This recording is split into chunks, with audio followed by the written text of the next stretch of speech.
Injured bear caught in barbed wire. What this human baby did was shocking. Let us know where you're watching from. If you love my content, consider supporting it with a super thanks. Also, don't forget to like and subscribe. It'll help us to remain in touch with amazing people like you. In the shadow of Blackridge Mountain, a small cabin stood weathered but strong against the wilderness that surrounded it. Inside, 8-month-old Ruby Harper giggled as sunlight danced across her chubby cheeks. Her mother, Olivia, hummed softly while folding laundry in the next room, the afternoon quiet and ordinary. Ruby's curious eyes wandered to the open window where a gentle breeze carried the scent of pine, and something else, something unusual. A sound floated from the edge of the forest, a whimpering cry unlike any bird or woodland creature Ruby had heard before. She pulled herself up against the window seat, her tiny fingers gripping the worn wood as she peered out. At the forest's edge, not 50 yards from the cabin, a young bear cub thrashed in panic. Its dark fur was caught in a tangle of rusted barbed wire, an abandoned remnant from when the land had been fenced decades ago. The more the cub struggled, the deeper the cruel metal bit into its flesh. Small spots of red stained its chocolate-colored coat. Ruby watched, transfixed. Her baby brain couldn't understand what she was seeing, but something in her responded to the cub's distress. She made a soft cooing sound, almost echoing the cub's cries. Olivia remained unaware in the other room, the rhythmic folding of clothes and her own humming masking the sounds from outside. The washing machine rumbled in the background, covering the cub's increasingly desperate whines. The cub twisted again, a sharp barb tearing deeper into its shoulder. It let out a pained yelp that made Ruby's eyes widen. She rocked back and forth on her pudgy legs, her gaze never leaving the struggling animal. Where was the cub's mother? The dense forest behind showed no sign of an adult bear coming to the rescue. Each minute that passed left the cub weaker, its struggles becoming less forceful as exhaustion set in. Ruby's tiny hand reached toward the window screen, pushing against it with surprising strength. The old screen, already loose from years of mountain weather, popped free from one corner. The opening wasn't large, but it was enough for Ruby to push her head through, her eyes locked on the suffering cub just yards away. What happened next would later be called impossible by everyone who heard the story. But in this moment, there was only Ruby, the bear cub, and the strange connection forming between them across the divide of species and understanding. The cub stilled momentarily, its dark eyes meeting Ruby's. Something passed between them, a recognition that transcended words or thought. In that frozen second, the forest itself seemed to hold its breath.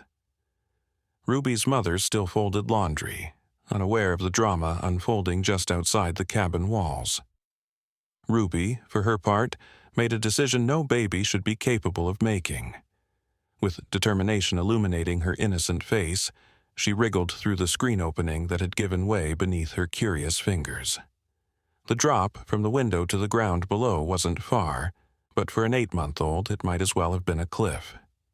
Ruby tumbled onto the soft grass with a gentle thud, the earth cushioning her fall. For a moment she sat stunned, the world suddenly much bigger around her. The great outdoors had always been something she'd observed from the safety of her mother's arms or through window glass. But the cub's pain called to her. Ruby began to crawl, her movements slow but deliberate. Each inch forward took tremendous effort for her small body, but she continued, driven by a force beyond comprehension. The tall grass tickled her arms and legs, bugs and small creatures scattering as she passed. 20 yards away, the bear cub had stopped struggling. Its breathing came in shallow pants, blood now matting the fur around where the barbed wire cut deepest. Its dark eyes followed Ruby's approach, neither fear nor aggression in them, only exhaustion and pain. Inside the cabin, Olivia finished folding the last towel and stretched her back. "Time to check on my little explorer," she murmured, walking toward Ruby's play area. The empty space where her daughter should have been didn't register at first. Then panic surged through her body like electricity. "Ruby?" she called, her voice already tight with fear. "Ruby!" Her eyes darted around the room frantically before landing on the partially open window screen. Ice flooded her veins as she rushed to look outside. What she saw made her heart stop. There, halfway between the cabin and the forest edge, her baby girl crawled steadily toward a wounded bear cub. "No!" The scream tore from Olivia's throat as she bolted for the door, nearly ripping it from its hinges in her desperation. "Ruby, stop!" But Ruby didn't stop. She couldn't hear her mother's cries over the strange connection pulling her forward. The bear cub's eyes remained locked on hers, a silent communication passing between them. Olivia sprinted across the yard, her feet barely touching the ground. Time seemed to slow as she saw her daughter reach out a tiny hand toward the injured cub. Everything her instincts knew about wild animals and danger screamed in her mind, but she was still too far away. "Please, God, no," she prayed as she ran. What happened next would change everything Olivia thought she understood about the world. Ruby's small hand touched the bear cub's nose, a gentle contact that seemed to still time itself. The cub didn't snap or growl. Instead, its eyes closed briefly, almost as if accepting comfort from this strange, tiny human. Ruby made a soft babbling sound, her fingers now lightly patting the cub's head where it wasn't caught in the wire. Olivia skidded to a halt 10 feet away, afraid that any sudden movement might trigger the cub's defensive instincts. Her breath caught in her throat as she watched her daughter, her baby, touching a wild predator with no fear. "Ruby," she whispered, barely audible. "Come to Mommy, please." But Ruby didn't turn. She continued her gentle pats, and remarkably the cub's labored breathing seemed to ease. Its body relaxed slightly, enough that the wire's tension lessened around one of the deepest cuts. A sound from the forest edge made Olivia's blood freeze. A low, rumbling growl vibrated through the air. From between the dark pines emerged a massive shape. The mother bear, her fur rippling with each powerful step, her eyes fixed on the scene before her. Olivia wanted to scream, to rush forward and grab her daughter, but instinct told her that any sudden movement now would mean death for both of them. The mother bear's eyes burned with protective fury as she assessed the situation. 20 feet separated the adult bear from Ruby and the cub. Olivia stood paralyzed somewhere in between, a tableau of impossible choices frozen in the afternoon light. The mother bear took another step forward, her massive paws crushing the undergrowth. Her head lowered slightly, a warning posture that Olivia recognized from every nature documentary she'd ever seen. The bear was preparing to charge. "Please," Olivia whispered, tears streaming down her face. "Please don't hurt her." As if understanding the whispered plea, the bear paused. Her dark eyes shifted between Ruby, her trapped cub, and Olivia. Something like confusion seemed to cross her animal features. Ruby, oblivious to the mortal danger just yards away, continued to stroke the cub's fur, making soothing sounds that were half babble, half cooing comfort. The cub had completely stopped struggling now, its eyes half closed as Ruby's tiny fingers gently avoided the wounds. What happened in the next moment would later be described by Olivia as a miracle that science can't explain. The mother bear's aggressive stance gradually softened. Her growl subsided to a rumbling huff. She took another step forward, but the menace had diminished from her movement. Olivia held her breath as the massive creature approached her daughter and the injured cub. Every maternal instinct screamed at her to snatch Ruby away, but something deeper told her to wait. That any intervention now would shatter whatever inexplicable peace was forming. The mother bear stopped just 3 feet from Ruby and her cub. She lowered her massive head, huffing softly, her breath stirring Ruby's wispy hair. Ruby turned, finally noticing the enormous creature behind her. Instead of crying or showing fear, she smiled. A toothless, innocent smile that shone like a beacon in the tension-filled moment. "Bah," Ruby said, reaching one hand toward the mother bear while keeping her other hand on the cub. Olivia's heart threatened to burst from her chest. She inched forward, ready to dive between her daughter and certain death if needed. But the mother bear made no aggressive move. Instead, she gently nudged Ruby's outstretched hand with her wet nose, a gesture so tender it seemed impossible from such a powerful predator. What followed was even more remarkable.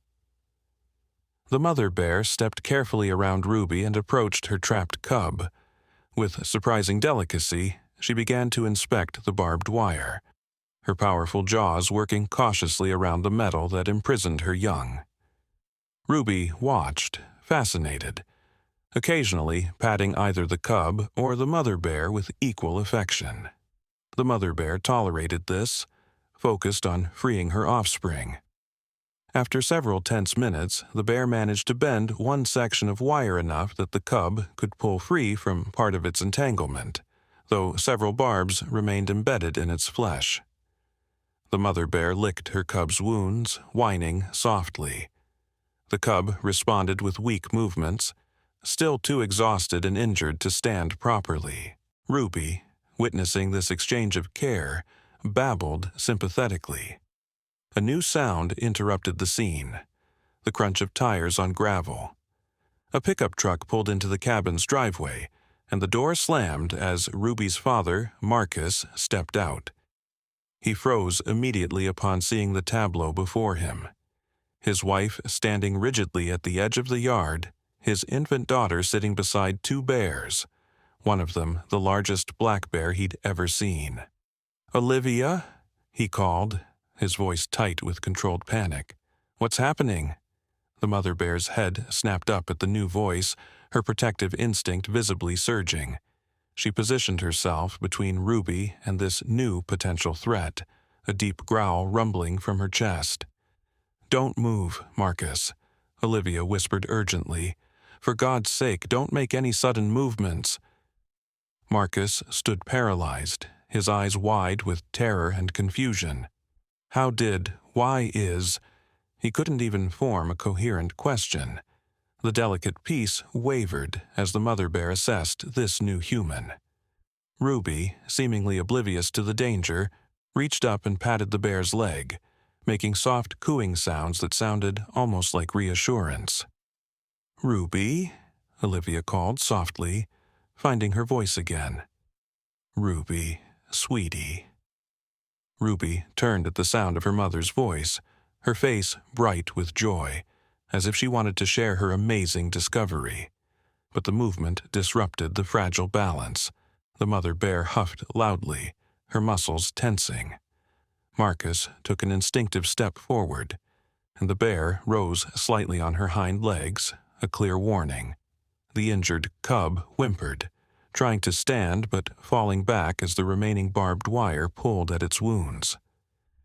"I need to get our daughter," Marcus whispered, his eyes never leaving the massive bear. "Olivia, this is insane." "Wait," Olivia breathed. "Just wait. Something's happening here that I don't understand, but if you rush in, that bear will attack." The standoff continued, each breath stretching into eternity. Then Ruby did something that no one, human or animal, expected. She began to cry, not from fear or pain, but the frustrated cry of a baby who sees suffering and cannot understand why it continues. Her tiny hands reached toward the cub's wounds, her face crumpling with empathy. The mother bear shifted her attention back to Ruby, then to her cub. Something like recognition flickered in her eyes. the recognition of another mother's child feeling pain for her own offspring. What followed defied explanation. The mother bear moved closer to her cub and began working more deliberately at the barbed wire, using her claws and teeth with surprising precision. Ruby stopped crying, watching intently. The bear managed to bend another section of wire, freeing her cub from more of the cruel metal, though several barbs remained embedded in its flesh.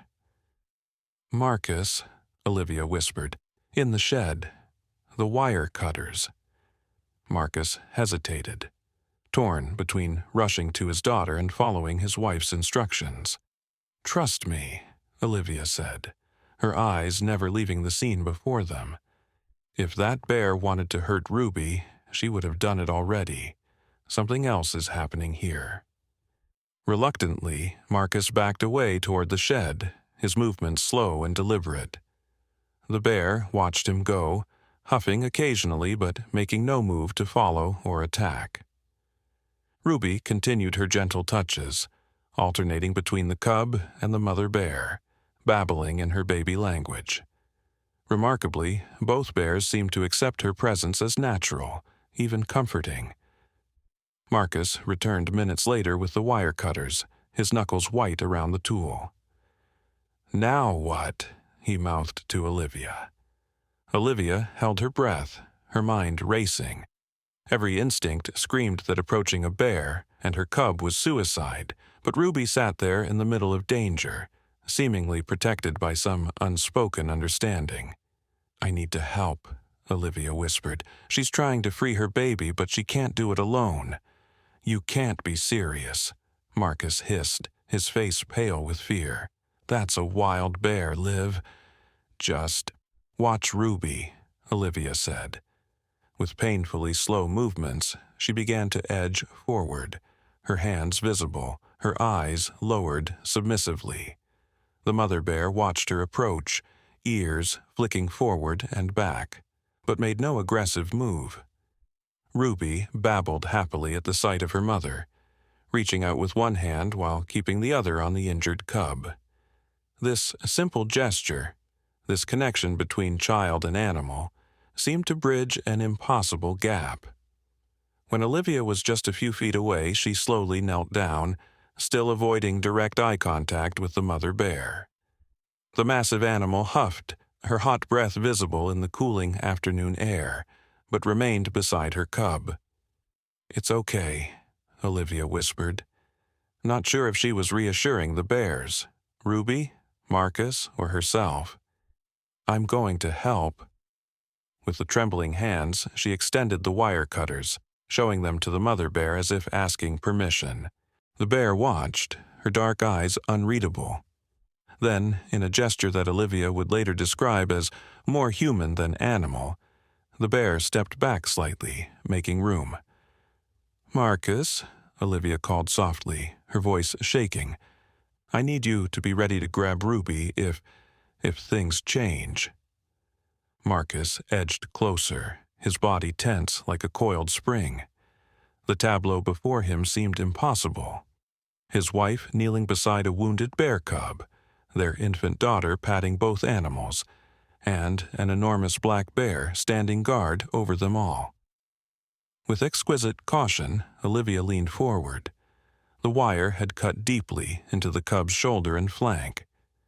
The mother bear had managed to free most of it, but several barbs remained embedded in the young animal's flesh. "Easy," Olivia whispered as she positioned the wire cutters.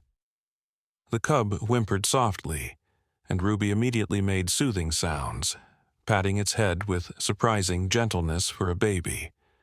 The first snip of the wire cutters made a sharp, clicking sound.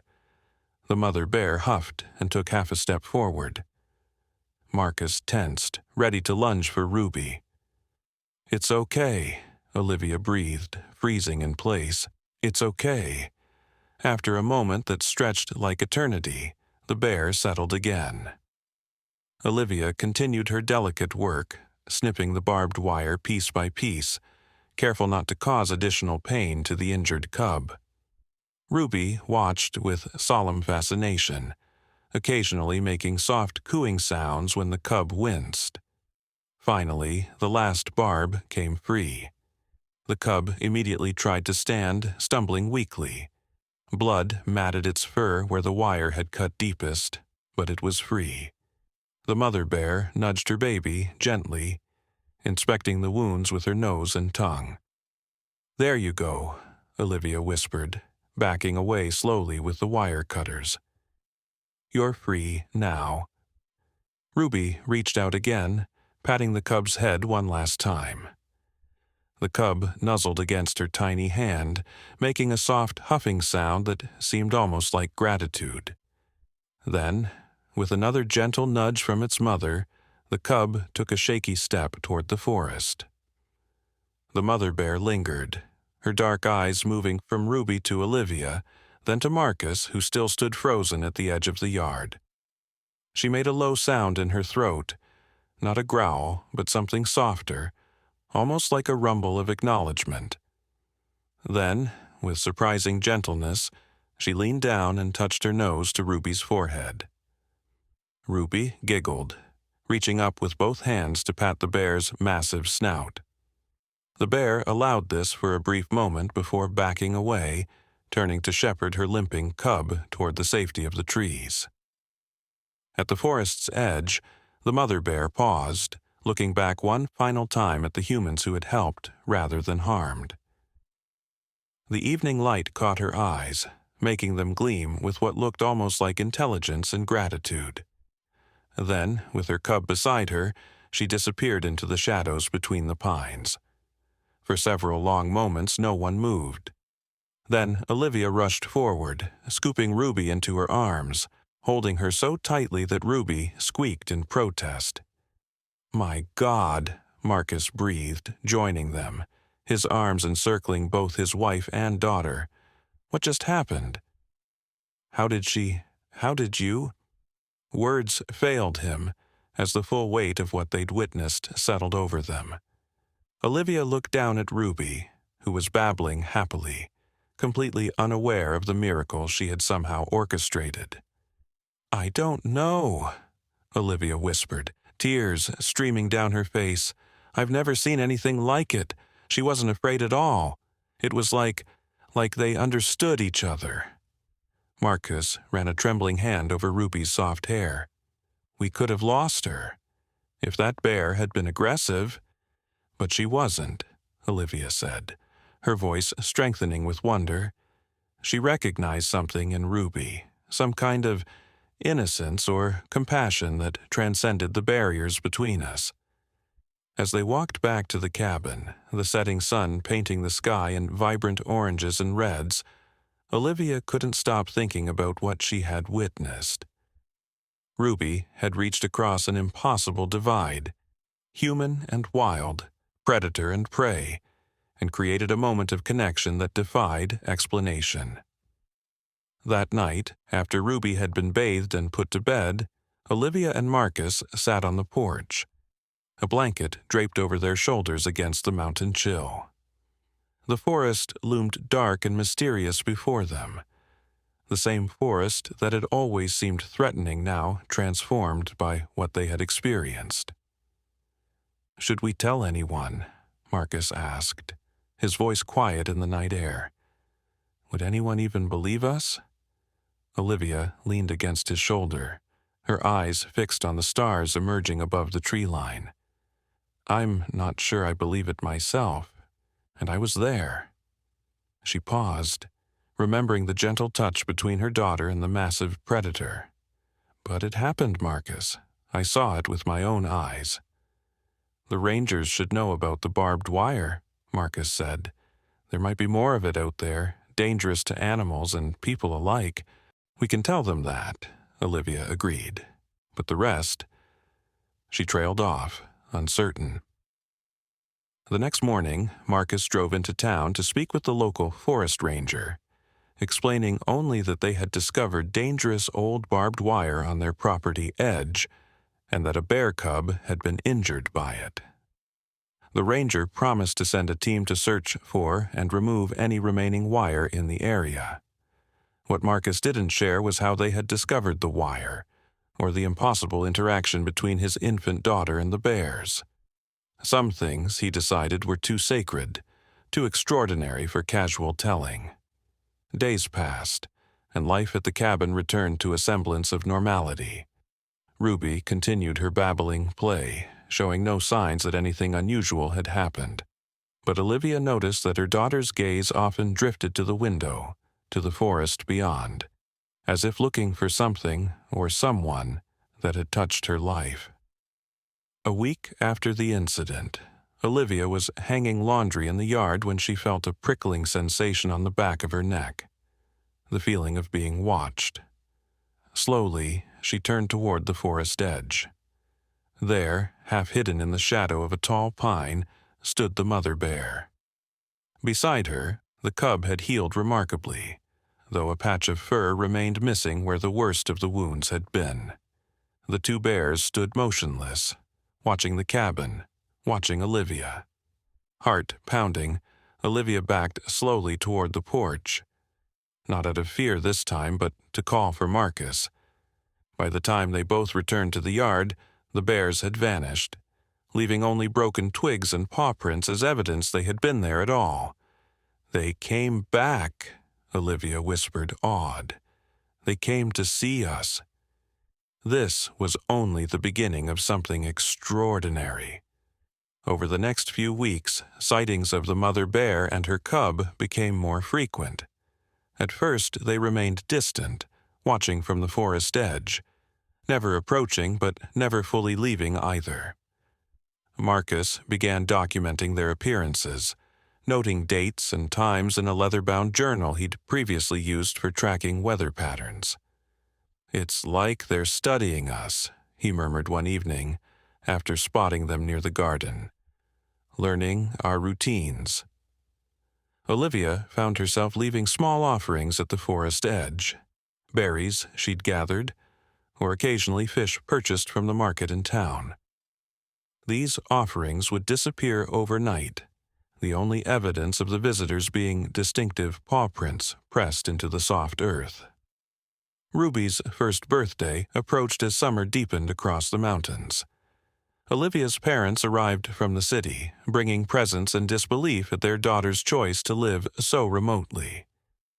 "It's just not safe for a child," Olivia's mother, Eleanor, insisted as she unpacked her suitcase. "What if Ruby needs a doctor? What about wild animals?" Olivia and Marcus exchanged knowing glances but said nothing of their extraordinary experience. Some things were too sacred to share, too unbelievable to explain, especially to Eleanor, whose world was defined by shopping malls and neighborhood associations. The evening before Ruby's birthday, as the extended family sat on the porch enjoying the sunset, Ruby suddenly began bouncing excitedly in her high chair, pointing toward the tree line with insistent babbles. "What is it, sweetheart?" Eleanor cooed, following her granddaughter's gaze. Then she froze. Oh my God! There at the forest edge stood not just the mother bear and her cub, but 3 more bears, 2 adults and another cub. The small gathering of wild creatures stood watching the human family on the porch, their presence neither threatening nor afraid. "Marcus!" Eleanor gasped, clutching her husband's arm. "Call someone." "The rangers, animal control." But Marcus shook his head slowly, his eyes meeting Olivia's across the porch. "It's okay, Eleanor. They won't hurt us." "Have you lost your minds?" Eleanor's voice rose sharply. "Those are wild bears."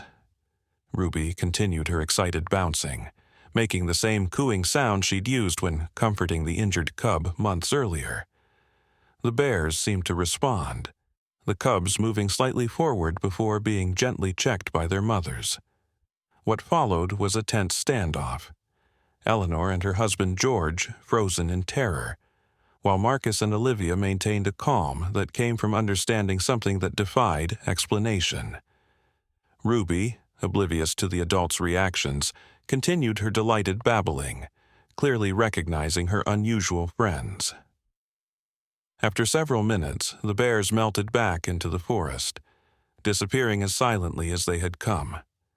The moment they vanished, Eleanor erupted. "We're leaving, tonight, and you're coming with us," she declared, already gathering Ruby's toys from the porch. "This is insanity. You cannot raise a child where wild predators walk right up to your home." "Mom, please," Olivia began, but Eleanor cut her off. "No arguments, Olivia. I've respected your choices until now, but this crosses a line. It's not safe." That night, as Ruby slept peacefully in her crib, Marcus and Olivia faced a difficult conversation. Eleanor had insisted on keeping Ruby in her and George's room, convinced that bears might somehow break into the cabin overnight. "Maybe she's right," Marcus said softly, sitting on the edge of their bed. "Not about leaving tonight, but about this place. What if next time it's not bears but a mountain lion? Or what if these bears are only tolerating us because of whatever connection Ruby somehow made?" Olivia pressed her hands against her eyes, fighting tears. "I don't know, Marcus. But what happened that day, it wasn't just luck or coincidence. Ruby did something special.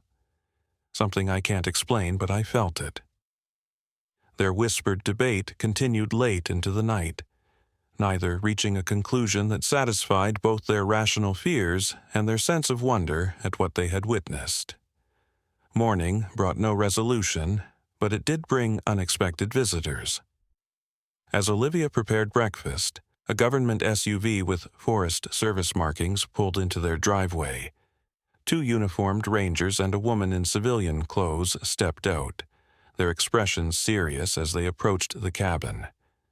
Marcus met them at the door, coffee mug still in hand. "Can I help you?" The woman extended her hand. "Dr. Alexandra Winters, wildlife biologist with the Department of Conservation. These are Rangers Holt and Demir. We'd like to speak with you about a report you filed regarding injured wildlife and abandoned barbed wire on your property." Eleanor appeared behind Marcus, Ruby balanced on her hip. "Thank God you're here," she said, pushing past her son-in-law. "There were 5 bears right at the edge of the yard last night." 5! Dr. Winters' eyebrows rose. 5 bears? Together? "Yes," Eleanor insisted. "Just standing there watching the house like they were planning something. It's not safe for my granddaughter." The biologist exchanged looks with the rangers. "That's unusual behavior. Black bears are typically solitary except for mothers with cubs."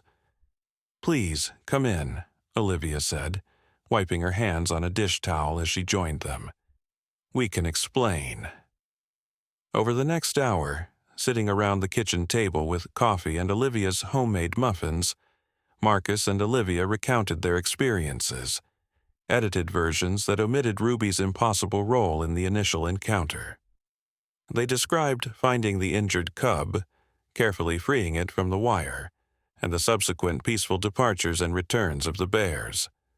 Dr. Winters listened intently, occasionally making notes in a small leather book. "The behavior you're describing is extraordinary," she said finally. "Bears typically avoid human contact. For them to repeatedly return to your property without showing aggression or fear—" "It's a problem is what it is," Eleanor interjected. "What happens when they decide they want more than just to look? When they're hungry or threatened?" Ranger Holt nodded. "Mrs. Harper has a point. While this behavior is fascinating from a research perspective, it presents safety concerns." "We've never felt threatened," Olivia said firmly. "Not once. Even when they first appeared." Dr. Winters leaned forward. "Would you mind if we installed some wildlife cameras around your property? Non-invasive, just to document this unusual behavior. It could be valuable research." Before Marcus or Olivia could answer, a soft tapping sound drew everyone's attention to the window. Ruby, who had been playing on a blanket in the living room under George's supervision, had crawled to the window and was patting the glass, babbling excitedly. Outside, at the edge of the yard but closer than they'd ever ventured before in daylight, stood the mother bear and her cub. The cub, now noticeably larger than when they'd first encountered it, sat on its haunches, head tilted as if curious about the gathering inside the cabin. "My God," Dr. Winters whispered, slowly rising from her chair. The rangers tensed, hands moving instinctively toward their sidearms. "Please," she said to them, "don't make any sudden movements." Ruby's babbling grew more insistent, her tiny palms flat against the window glass. The bears remained perfectly still, watching. "They're here for her," Olivia said softly, the words slipping out before she could stop them. "For Ruby." All eyes turned to her, but it was Dr. Winters who spoke. "What do you mean?" The moment of truth had arrived. Marcus met Olivia's eyes, a silent question passing between them. She gave a small nod. "There's something we haven't told you," Marcus began, "about how we really found the injured cub." What followed was the full, incredible story. Ruby's impossible journey through the window screen, her fearless approach to the injured cub, the extraordinary moment of connection between infant and wild animal. As they spoke, the bears outside remained at the forest edge, as if bearing witness to the telling of their shared story. Eleanor sank into a chair, her face pale. "You're saying my granddaughter crawled out a window to a wild bear? And you're only telling us this now?" Dr. Winters, however, showed neither disbelief nor shock. Instead, her eyes shone with intense interest. "There have been accounts," she said carefully, "rare, often dismissed as folklore or exaggeration, of unusual connections between very young children and wild animals. Most scientists reject these stories as anthropomorphism or wishful thinking, but—" She looked toward the window where Ruby still patted the glass, completely unafraid of the massive predators watching from the yard. "You believe us?" Olivia asked, surprised by the biologist's response. Dr. Winters hesitated. "Let's say I'm open to possibilities that fall outside conventional scientific understanding. I've spent 20 years studying wildlife behavior, and I've witnessed things that challenge our limited perspectives on animal consciousness." Ranger Demir cleared his throat uncomfortably. "Doctor, with all due respect, we need to focus on the safety issue here. Bears frequenting a property with a small child—" "Look at them," Dr. Winters interrupted, gesturing toward the window. "Those bears are displaying no aggression whatsoever. They're calm, curious even. This isn't normal bear behavior, which makes it all the more fascinating." Eleanor stood abruptly. "I don't care how fascinating it is. My granddaughter could have been killed. And you too." She turned to Marcus and Olivia. "Keeping this from us? What were you thinking?" "Would you have believed us?" Marcus asked quietly. The conversation might have deteriorated further, but a new sound interrupted them. Ruby's laughter, bright and delighted. Everyone turned to see the toddler pressing her face against the window glass, giggling as the bear cub outside mimicked her movements, standing on its hind legs and placing its paws against the glass opposite Ruby's hands. "My God," Ranger Holt whispered. "It's like they're playing." Dr. Winters moved carefully to the window, kneeling beside Ruby. "This is extraordinary," she murmured, observing the interaction, the level of cognitive recognition between species. "That's it," Eleanor declared. "We're leaving, and you're coming with us, Olivia, all of you. This isn't natural." "Perhaps it's more natural than we think," Dr. Winters replied without taking her eyes off the scene at the window. "Perhaps what's unnatural is how disconnected we've become from the world around us." She turned to face the room. "I'd like to propose something." Over the next hour, a plan emerged. Dr. Winters would establish a small research station near the Harper cabin, using non-invasive methods to document the unusual relationship between Ruby and the bears. The rangers would ensure no hunting would be permitted within 5 miles of the property, creating an unofficial sanctuary. In exchange, the Harpers would allow cameras to be installed and keep detailed journals of any interactions.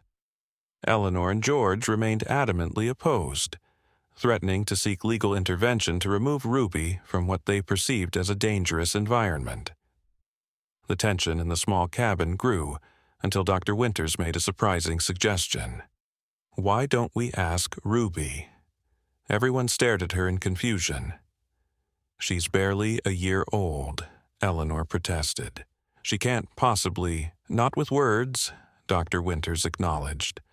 "But children this age communicate in many ways. And if there is a genuine connection here, something beyond our current understanding, perhaps she can show us." What followed was unprecedented. With careful preparation and multiple safety measures in place, including tranquilizer guns reluctantly carried by the rangers, they created a controlled environment in the yard. Ruby, secured in Olivia's arms at first, was gradually allowed to interact with the bears under close supervision. What the assembled adults witnessed that day challenged everything they thought they knew about human-animal relationships. Ruby showed no fear whatsoever, babbling happily as the mother bear sniffed her hair, and the cub played a gentle game of peekaboo around Olivia's legs. The bear's behavior was equally remarkable. Careful, restrained, almost reverential in their treatment of the small human. "This isn't just unusual," Dr. Winters said quietly as she recorded the interaction. "This is unprecedented. These animals are communicating with her on some level we don't understand." Even Eleanor fell silent, her objections temporarily suspended in the face of the miraculous scene before her. As evening approached, the bears retreated to the forest of their own accord, the mother bear making a soft huffing sound that seemed almost like a farewell. Ruby waved her tiny hand, a gesture the adults found both heartbreaking and beautiful in its innocent trust. That night, as Ruby slept soundly in her crib, the adults gathered around the kitchen table to face the difficult questions that remained. Dr. Winters had called her department, securing emergency funding for the impromptu research project. The rangers had established a perimeter and posted warnings about the bear activity for any hikers in the area. "There's something else you should know, Doctor," Winters said finally, closing her notebook. "Something I hesitated to mention earlier." All eyes turned to her. 3 months ago, about 50 miles north of here, a logging company reported unusual bear behavior. A mother and cub repeatedly approached their equipment, seemingly trying to prevent trees from being cut in a specific area. "Bears don't do that," Ranger Holt said flatly. "No, they don't," Dr. Winters agreed, which is why it was dismissed as loggers misinterpreting normal territorial behavior. "But after what I've seen today—" She hesitated. "I think something is happening in these mountains. Something we've never documented before." "What are you suggesting?" Marcus asked, his voice hushed. Dr. Winters looked uncomfortable for the first time. "I'm not sure, but these bears, they're displaying behaviors that go beyond instinct or conditioning. It's almost as if—" "As if what?" Olivia pressed. "As if they're trying to communicate with us. Through Ruby." The words hung in the air, too extraordinary to immediately accept, too compelling to dismiss. Marcus ran a hand through his hair, exhaling slowly. "What would they be trying to communicate?" he finally asked. Dr. Winters shook her head. "I don't know, but I think we need to find out." Eleanor, who had been uncharacteristically quiet, suddenly spoke. "This is crazy, all of it. Bears don't communicate with humans. They don't play peekaboo with babies or try to stop logging operations. They're animals, not characters in a children's book. "Mom," Olivia began, but Eleanor cut her off. "No, Olivia. I've tried to be understanding about your lifestyle choices, but this crosses a line. You're attributing human qualities to wild predators and putting my granddaughter at risk because of it." She stood, hands shaking slightly. "George and I are leaving tomorrow. I strongly suggest you come with us, at least until Ruby is old enough to understand danger." With that, she left the room, George following after an apologetic glance at his daughter. Silence settled over the kitchen. Finally, Ranger Demir spoke. "She's not entirely wrong. Black bears can be unpredictable. While they're typically not aggressive toward humans unless provoked, they are wild animals." "What we witnessed today wasn't typical bear behavior," Dr. Winters countered. "That's precisely what makes it so extraordinary." "Or concerning," Ranger Holt added. "Unusual wildlife behavior can sometimes indicate larger problems: disease, habitat disruption, food scarcity." Dr. Winters nodded thoughtfully. "All possibilities we should investigate, but it doesn't explain the apparent recognition, the careful interaction with the child." As the discussion continued, Olivia found her thoughts drifting to Ruby, sleeping peacefully upstairs, unaware of the adults debating her future. What had her daughter experienced that day with the injured cub? What connection had formed that transcended the natural boundaries between species? The next morning dawned clear and crisp. Eleanor and George prepared to leave, their suitcases loaded into their rental car by mid-morning. The atmosphere was tense, Eleanor's disapproval evident in every terse word and worried glance toward Ruby. "This is your last chance to be reasonable," she said as she hugged Olivia goodbye. "Please think about what you're doing." "I am thinking, Mom," Olivia replied softly. "I've never thought more carefully about anything in my life." As the car disappeared down the winding mountain road, Dr. Winters approached from the small camp she had established at the edge of the property. "Your mother is acting out of love," she observed. "She's afraid for Ruby." "I know," Olivia sighed, "and part of me understands. If someone had told me this story instead of living it, I'm not sure I would believe it either." The day unfolded with careful preparation. Camera traps were set up around the property.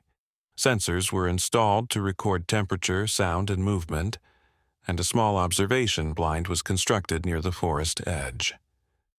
Dr. Winters worked methodically, occasionally muttering to herself as she made adjustments to her equipment. By early afternoon, there was still no sign of the bears. Ruby, oblivious to the scientific apparatus surrounding her play area, happily explored the yard under Marcus's watchful eye.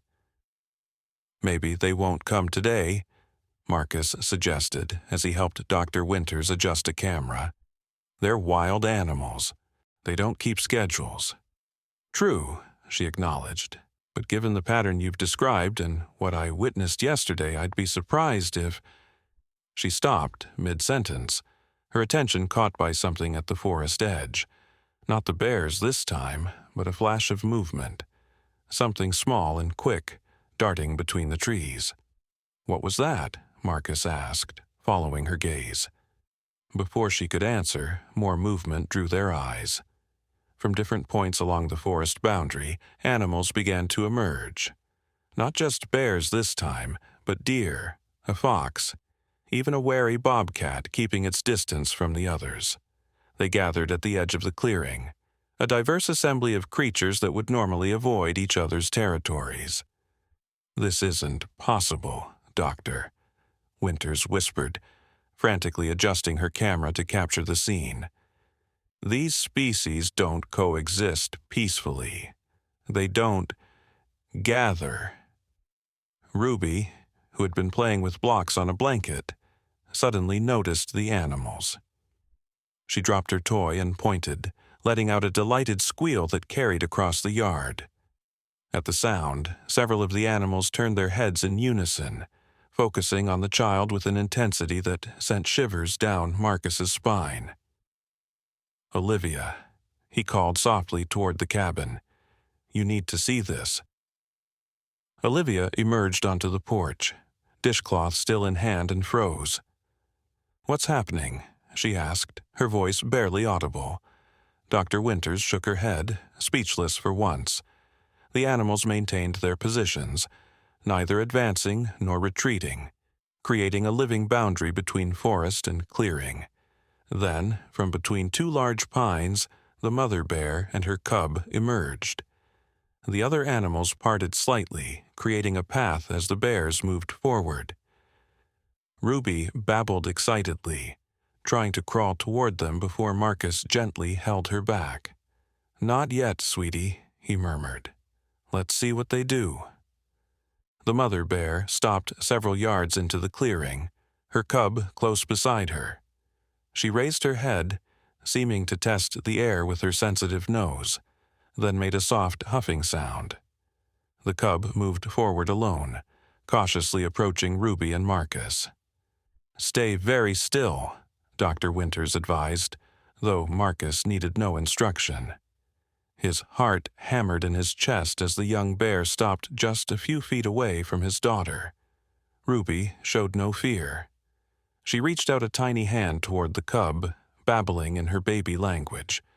The cub sat back on its haunches, head tilted as if listening intently to sounds only it could understand. "She's talking to it," Olivia whispered from the porch, unable to move closer but unwilling to look away. For several minutes, this strange communion continued. Ruby babbling, the cub watching and occasionally making soft sounds in response. Then, in a gesture that Dr. Winters would later describe as deliberate communication, the cub turned and walked back toward its mother. At the forest edge, something new was happening. The animals began to move, creating a visible path leading deeper into the woods.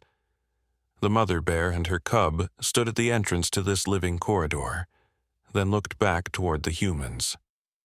"They want us to follow them," Dr. Winters said, her scientific skepticism temporarily suspended in the face of what she was witnessing. "That's insane," Marcus replied, though he couldn't deny the deliberate arrangement before them. "I don't think we have a choice," Olivia said, joining them in the yard. "Whatever is happening here, it's bigger than us. It's about Ruby." The debate was brief but intense. Ranger Holt, who had arrived that morning to relieve Ranger Demir, strongly advised against following wild animals into the forest. Dr. Winters's scientific curiosity overwhelmed her caution. Marcus and Olivia, torn between fear and wonder, looked to their daughter for guidance. Ruby had no doubts. She squirmed in Marcus's arms, pointing insistently toward the forest path, her babbles taking on an urgent quality they'd never heard before. "We'll go," Olivia decided finally. "But we take precautions. The ranger comes with us, armed. We stay together. And at the first sign of danger, we retreat immediately." They prepared quickly. Water bottles, a first aid kit, the ranger's rifle, Dr. Winters's camera. Ruby, secured in a backpack carrier on Marcus's shoulders, bounced with excitement, still pointing toward the waiting animals. As they approached the forest edge, the mother bear turned and began walking slowly down the path created by the other animals. The assembly parted to let the humans pass, then fell in behind them, creating an escort that was both miraculous and unsettling. "This defies everything we know about interspecies behavior," Dr. Winters murmured, filming as they walked. "Animals that are natural predators and prey, peacefully coexisting, following a deliberate path, communicating with a human child." "Maybe they've always been able to do this," Olivia suggested. "Maybe we've just never been able to listen." The path led deeper into the forest. following a route that seemed random at first but gradually revealed a purpose. They were climbing, moving toward the mountain's higher elevations. The terrain grew steeper, the forest denser. Ruby remained unusually quiet, her eyes wide as she took in the canopy of leaves and branches above them. After nearly an hour of walking, the forest thinned, opening into a small clearing nestled against a cliff face. Here, the animals stopped. The mother bear continued forward, approaching what appeared to be a narrow crevice in the rock wall. "Is that a cave?" Marcus asked, adjusting Ruby's carrier. Ranger Holt raised his rifle slightly. "I don't like this. Bears are territorial about their dens." But the mother bear showed no aggression. She paused at the entrance to the crevice, looking back at the humans with what could only be described as expectation. Her cub ventured slightly into the opening, then turned back as well, waiting. "They want us to go in there," Olivia realized. Ranger Holt shook his head firmly. "Absolutely not. Following animals through the forest is one thing, but entering a confined space with wild predators, I can't allow it." Ruby began to fuss in her carrier, reaching her small hands toward the cave entrance. Her babbles took on an insistent tone, almost like pleading. "Something's in there," Dr. Winters said quietly. "Something they want us to see." Marcus and Olivia exchanged looks, a silent conversation between parents who had already stepped beyond the boundaries of conventional wisdom. Around them, the assembled animals remained in their positions, creating a living barrier that prevented retreat as much as it had guided their advance. "I'll go," Marcus decided, carefully removing Ruby from the carrier and handing her to Olivia.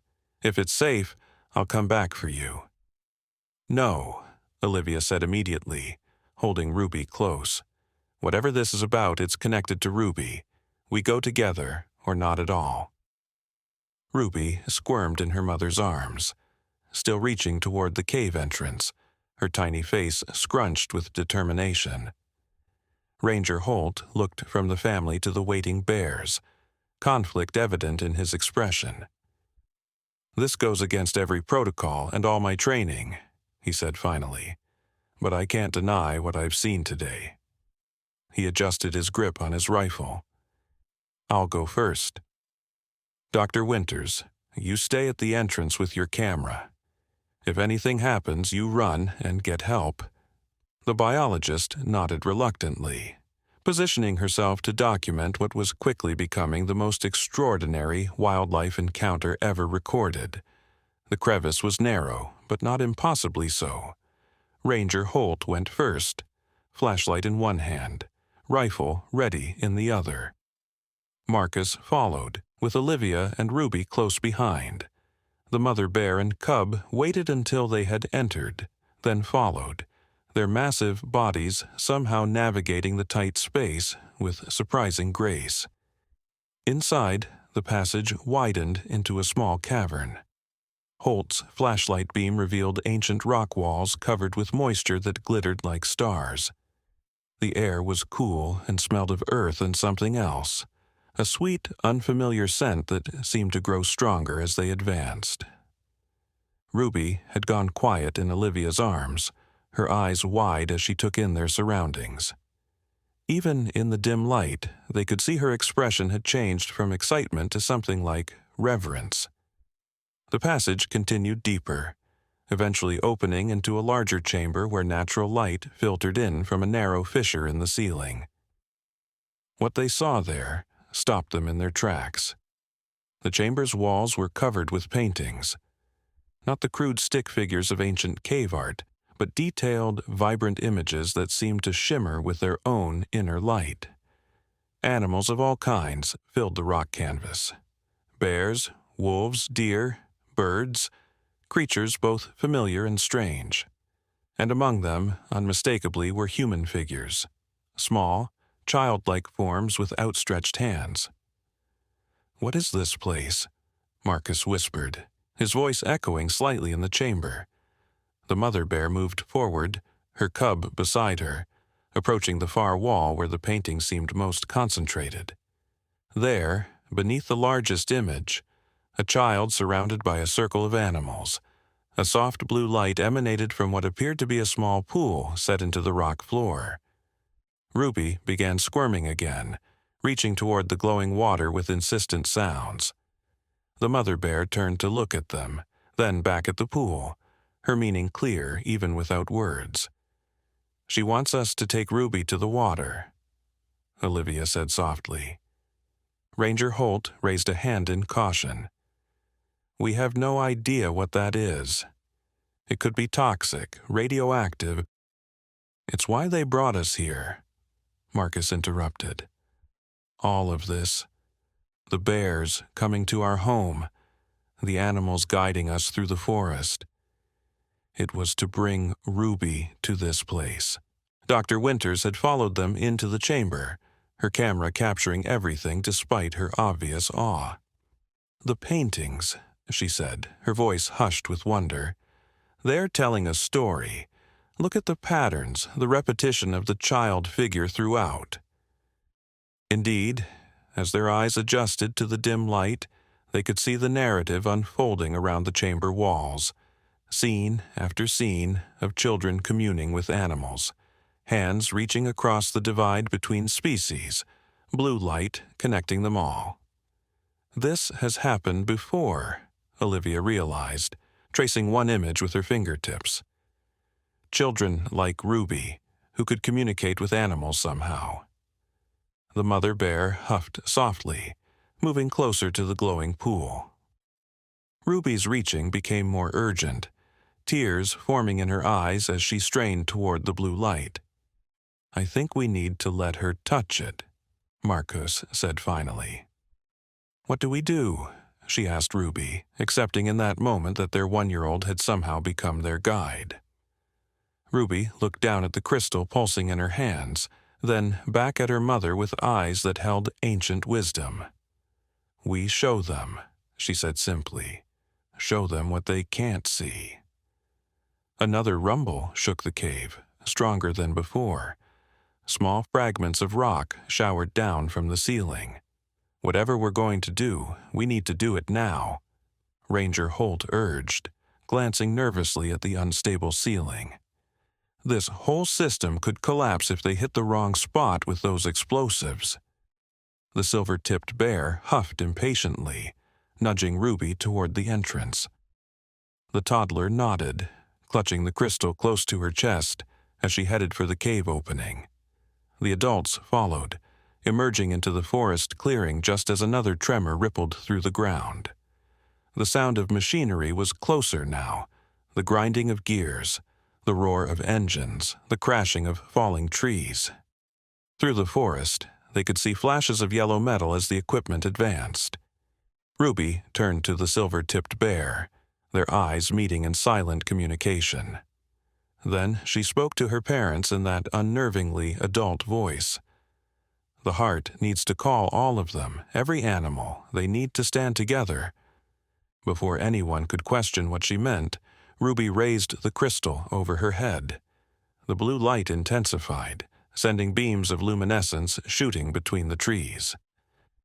The toddler opened her mouth and released a sound unlike anything human, a call that seemed to contain elements of every forest creature's voice, from the highest bird trill to the deepest bear growl. The sound echoed through the canyon, amplified by the rock walls until it seemed to fill the entire valley. For a moment after the call faded, there was silence. Even the machinery temporarily stilled, as if in response to the unearthly sound. Then the forest came alive. From every direction, animals began to emerge. Deer stepping delicately between trees, coyotes trotting with ears alert, foxes slipping like shadows from the underbrush. Birds swooped down from the canopy, perching on branches within the clearing. Smaller creatures, rabbits, squirrels, martens, ventured forth, overcoming their natural fear to join the gathering. Most astonishing of all were the bears. Not just the mother and cub who had guided them, or the silver-tipped bear and its offspring, but dozens more, emerging from deeper in the forest. Some showed the distinctive silver markings, others were standard black bears, but all moved with purpose, forming a circle around Ruby and the crystal she held. "This is impossible, Doctor," Winters whispered, filming frantically. "Bears are solitary by nature. They don't gather like this, they don't cooperate with other species." "I don't think nature's rulebook applies anymore," Marcus replied, watching in awe as his daughter stood fearlessly amid the assembled wildlife, the crystal pulsing in rhythm with what seemed to be a collective heartbeat. The machinery sounds resumed, closer still. Through the trees, they could now see the first bulldozer pushing over smaller pines, its metal blade gleaming in the afternoon sun. Ruby looked up at her parents, her eyes still that uncanny blue-flecked amber, but her expression purely that of a child seeking reassurance. "They're scared," she said, gesturing to the animals around them. "They know the machines hurt them, but they don't know how to stop them." Olivia knelt beside her daughter, fear for Ruby's safety warring with her growing understanding of what was happening. "What can we do, sweetie? How do we help them?" "We have to make the people see," Ruby replied. "The people in the machines, they have to see the heart." The silver-tipped bear huffed in agreement, then did something extraordinary. It lowered itself to the ground, a clear invitation for Ruby to climb onto its back. Without hesitation, the toddler scrambled up, settling herself between the massive creature's shoulder blades, the crystal still clutched in her small hands. "Ruby, no!" Olivia cried, reaching for her daughter, but Marcus held her back. "Look at her," he said softly. "She knows what she's doing. Somehow, she knows." The silver-tipped bear rose carefully, Ruby secure on its back. The toddler turned to her parents, her expression serene, despite the chaos unfolding around them. "Follow," she said simply, pointing toward the oncoming machinery. The bear began to move through the forest, Ruby riding confidently on its back.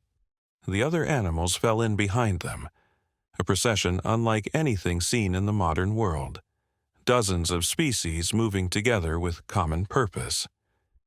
Olivia and Marcus exchanged a glance, fear and wonder warring in their expressions.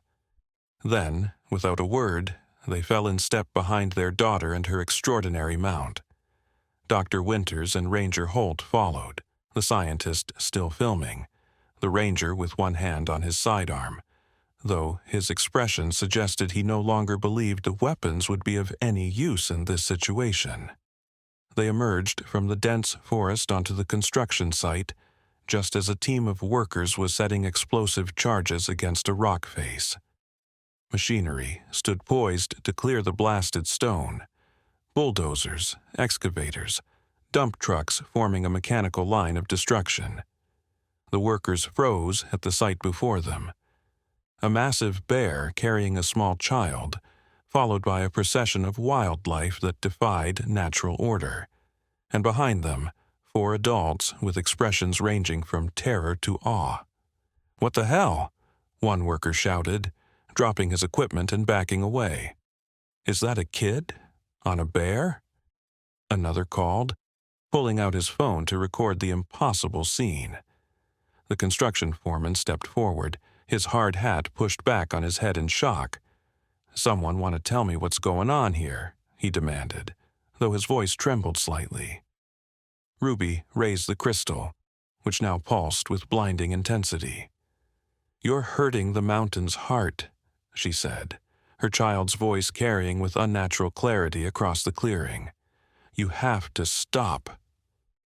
The foreman's eyes widened as he took in the scene, particularly the dozens of bears now arrayed behind the silver-tipped leader, their massive forms a living wall of fur and muscle and wild intention. "This area is off-limits to civilians," he said, trying to maintain authority despite the surreal situation. "There are safety protocols." "Safety?" Ranger Holt stepped forward, his uniform lending weight to his words. "You're blasting in a documented wildlife corridor without proper permits. Your environmental impact statement doesn't account for the underground spring system you're about to destroy." Dr. Winters joined him, her camera still recording. "Or the previously undocumented subspecies of bear you're about to drive into extinction." She gestured toward the silver-tipped bears. "These animals represent a genetic variation never before classified. Under the Endangered Species Act, all work must cease pending further study." The foreman looked from the ranger to the scientist, then back to the child riding a bear, the crystal in her hands casting ethereal blue light across the construction site. Workers had begun backing toward their vehicles, some filming with phones, others simply staring in disbelief. "Look," Marcus said, stepping forward with hands raised in a peaceful gesture. "I know how this looks. Believe me, we're as shocked as you are. But something extraordinary is happening here, something that goes beyond permits and protocols. My daughter—" He paused, still struggling to comprehend it himself. "She can communicate with these animals somehow. And they're telling us that what you're doing here will destroy something irreplaceable." Ruby slid down from the bear's back, the crystal held carefully in her small hands. She approached the foreman without fear, looking up at the burly man with eyes that seemed to contain the wisdom of the forest itself. "The heart," she said, holding up the crystal. "It beats for everything, the trees, the animals, the water. If you break it, it all dies." The foreman knelt down, momentarily forgetting the absurdity of having a conversation with a toddler amid a gathering of normally territorial wildlife. "What heart, little girl? What are you talking about?" In answer, Ruby placed the crystal against the ground. The blue light spread outward like liquid, flowing across the construction site and illuminating a network of lines beneath the surface, the hidden waterways that fed the entire canyon ecosystem. "The mountain's veins," Ruby said simply, her childish voice carrying in the sudden silence. "Life for everything, even you." The foreman's weathered face showed conflicting emotions: disbelief, confusion, and finally, a dawning understanding. He looked up at the assembled animals, the bears watching with unnatural intelligence, the other creatures standing in impossible harmony, united by something greater than individual survival. "I have orders," he said, but the certainty had left his voice. "This project is worth millions. Jobs, tourism, development." "And what's this worth?" Olivia asked gently, gesturing to the glowing network beneath their feet, the crystal pulsing like a living heart in Ruby's tiny hands. "What's it worth to preserve something we don't yet understand? Something that might teach us how to live differently in this world." A worker stepped forward, removing his hard hat. "Mike, I've been hunting these woods since I was a kid. Never seen anything like this. Bears don't act this way. Something's happening here that's—" He hesitated, searching for words. "Something bigger than us." Others nodded, phones still recording the impossible scene. The story was already spreading beyond their small group, beyond the construction site, beyond the mountain, videos uploading to the internet where they would raise questions no development company could easily answer. The silver-tipped bear approached Ruby, its massive head lowering to nuzzle the child's hair. Ruby giggled, a sound so normal, so childlike, it broke the tension that had gripped the clearing. She reached up and patted the bear's snout, then turned to the foreman with a smile that was, once again, simply that of a toddler. "Please don't hurt them," she said, her voice losing some of its otherworldly quality. "They're my friends." The foreman looked from Ruby to the crystal, to the bears and assembled wildlife, to the glowing network of water beneath the soil his machines were about to tear apart. Then he sighed and raised his hand. "Stand down," he called to his crew. "Shut off the equipment. No blasting today." A murmur ran through the workers, but no one protested. They had all witnessed something beyond explanation, something that would change their understanding of the mountain and its inhabitants forever. Dr. Winters stepped forward, her camera finally lowered. "This doesn't have to be the end of everything you planned," she said to the foreman. "There are ways to develop that preserve what's sacred." The tourist potential of this discovery alone, a new subspecies of bear, the underground springs, people would come just to see this place in its natural state. Guided tours, Ranger Holt suggested, warming to the idea. Limited impact housing instead of a full resort. Working with the land instead of against it. The foreman nodded slowly, his gaze returning to Ruby and the crystal she held. "We'll need to talk to the company owners, get the scientists and planners involved. But yeah, I think we can find another way." He smiled slightly. "Not every day you get a sign this clear that you're on the wrong path." As if understanding that their message had been received, the animals began to disperse. The deer returned to the forest first, followed by the smaller creatures. The bears lingered, their eyes fixed on Ruby and the crystal that still pulsed with living light. Ruby approached the silver-tipped bear once more, holding up the crystal. The massive creature lowered its head, touching its nose to the glowing stone. A final pulse of blue light washed over them both, and when it faded, Ruby's eyes had returned to their normal soft brown.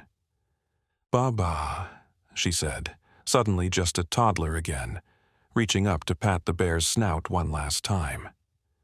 The silver-tipped bear huffed gently, then turned and lumbered toward the forest, its cubs following.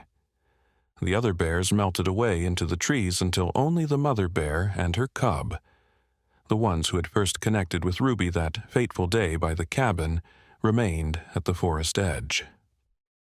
Ruby toddled back to her parents, the crystal now dormant in her small hands. Its blue glow faded to a soft shimmer. "Home," she said tiredly, lifting her arms to be picked up. Olivia gathered her daughter close, tears streaming down her face. "Yes, baby, let's go home." As they walked away from the construction site, Marcus looked back at the mother bear and her cub watching from the trees. The animals made no sound, but their gaze followed Ruby with unmistakable reverence. "Will she remember any of this?" he asked softly. Dr. Winters, walking beside them, shook her head. "I don't know. Children this young rarely retain conscious memories, but some connections run deeper than memory." Ruby had already fallen asleep in Olivia's arms, the crystal clutched loosely in one small hand. As they watched, the stone's faint glow synchronized with her heartbeat, a gentle pulse that seemed to echo through the forest around them. "What do we do now?" Olivia asked, her voice hushed to avoid waking Ruby. "After something like this, how do we go back to normal life?" Marcus smiled, placing a protective hand on Ruby's back. "I don't think normal exists for us anymore, and maybe that's not a bad thing." They made their way back through the forest, following the path that had brought them to this extraordinary moment. Behind them, construction equipment sat silent. Workers gathered in astonished groups, and videos of the impossible encounter spread across the digital world. Ahead, the mountain kept its ancient secrets, its heart still beating beneath the soil, its guardians watching from the shadows of trees that would now remain standing. And between these worlds, asleep in her mother's arms, a child who had bridged an impossible divide dreamed of blue light and gentle bears and a language older than words. Some would call what happened that day a miracle. Others would seek scientific explanations for the unusual behavior of the wildlife, the properties of the crystal, the apparent communication between species. Debates would rage in academic journals and social media alike. But for Ruby Harper, growing up in the shadow of Black Ridge Mountain, it was simply the beginning of a life lived in harmony with the wilderness, a harmony that would inspire others to look differently at the natural world and the creatures with whom we share it. The bears still came to visit sometimes, keeping their distance as Ruby grew from toddler to child to young woman, but always watching over her with those intelligent eyes. And on quiet nights, when the moon illuminated the forest beyond the cabin window, Ruby would sometimes take out the crystal, still faintly glowing after all those years, and remember a time when she had spoken for those who had no voice in the human world, a time when a baby's impossible bravery had changed everything. The end. "I think we need to let her touch it," Marcus said finally. Ranger Holt shifted uncomfortably. "This is beyond my jurisdiction or expertise, but as a safety precaution, I'd strongly advise against allowing a child to touch an unknown substance." Dr. Winters had stopped filming, her scientific objectivity momentarily overwhelmed by the mystical quality of the chamber. "These paintings," she murmured, "they're ancient, but the pigments look almost alive." She ran her fingers over a bear image that bore a striking resemblance to the mother bear standing before them. "This place has been here for centuries, maybe millennia." Ruby's soft cries grew more distressed as she reached for the glowing pool. The mother bear approached Olivia, her massive head level with Ruby.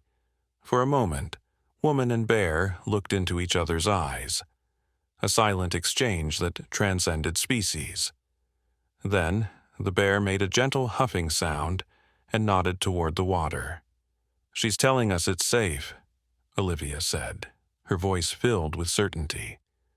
"Olivia, that's not possible," Ranger Holt began, but his objection lacked conviction.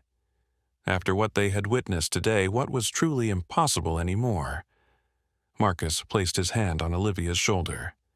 "Together," he said simply. They approached the glowing pool, Ruby reaching out with increasing urgency. The water, if it was water, pulsed with a rhythm that somehow matched Ruby's quickening heartbeat, visible through her thin shirt. "I've got her," Marcus assured, supporting Ruby's weight as Olivia guided their daughter's hand toward the luminescent surface. The moment Ruby's fingers touched the blue light, the chamber transformed. The paintings on the walls seemed to come alive, colors intensifying, figures appearing to move in the dancing light. Ruby let out a sound of pure joy, not her usual baby babble, but something more melodic, almost like singing. The mother bear and her cub moved closer, joining the family at the pool's edge. Around them, the air thickened with presence. The sense of countless unseen observers gathered to witness this moment. Ruby's hand remained in the glowing water, her face illuminated with blue light. Her eyes, normally a soft brown like her mother's, now reflected the ethereal blue glow, appearing almost translucent as she gazed into the pool's depths. "Something's happening," Olivia whispered, her voice barely audible above the strange humming that had begun to fill the chamber. The surface of the pool rippled outward from Ruby's small hand, concentric circles of light spreading and climbing the walls, illuminating the cave paintings with even greater intensity. The images seemed to pulse with life. Bears rearing on hind legs, deer leaping between trees, birds taking flight along the curved ceiling. Dr. Winters had resumed filming, though her hands trembled as she captured what no scientific journal would ever accept without question. "The pigments," she gasped. "They're responding to the light, to her." The mother bear made a low, rumbling sound. Not a growl, but something deeper, almost like singing. Her cub joined in, creating a harmony that resonated with the chamber's natural acoustics. Around them, the air thickened further, shimmering with particles of light that drifted like luminescent pollen.